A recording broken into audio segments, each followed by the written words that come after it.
Good morning mga ma'am sir, nandito pa rin po tayo sa bayan Umingan para ipakita po itong property for sale. Along Provincial Road po. Napakaganda ng location. Ang pangganda rin po rito ay marami ng kabahayan po talaga rito. At may power line na po ito at yung mismong property ay may bahay na. Yan, may power line na po siya. No, titiran nyo na lang, ang ganda ng bahay. Bagong gawa, hindi pa po ito natiran. This is around 1 hectare po, mahigit po, sabi po ng aming source. Nakabakod na rin po ito. At meron po itong dalawang fish pan sa likod. Isa pa po ito pala na bentahin ng ating property, no? May water source na.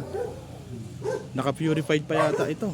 Naka-filter, no? Naka-filter pa mga ma'am sir, no? May motor na, may tangke at may kuryente. So napakaganda po pala talaga. At ito po. Pasok po kami ngayon sa property. Ang laki po ng bahay mga ma'am sir. Ayan po siya. Naka PVC panel pa po ito, oh. Ayan po, naka PVC panel ang bahay.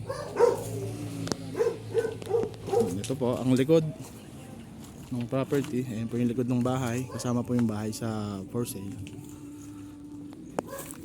Ayan po. Yan po yan, diretso. Nakabakod na po yan. Nakabakod na po. May fish pan po ron, dalawang malaking fish pan po doon sa dulo. Tsaka yung kubo kasama po yun. Isusum ko po. Zoom in. Yan, nagandun po sa kubo. May fish pan po dyan na dalawa. Ayan po, oh. Napakaganda, may bakod na, may kuryente, may tubig, at may brand new na bahay na hindi na po natiran. Ayan po. Ang reason po nito ay migration po. Ayan po. May daanan. Ito na bahaya. Along Provincial Road po ito mga ma'am sir. Ang ganda, naka PVC panel, no? May kuryente na, may tubig, naka tiles na rin siya, mga naka sliding window siya. Maganda rin po yung pinto. Malaki rin po yung parking lot nyo rito. Ayan, no? Malaki rin po yung parking lot nyo.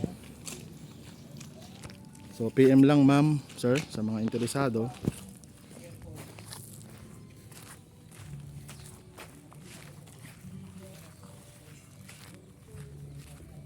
Ito po, oh. PM lang po mga ma'am sir. Maraming salamat po and God bless.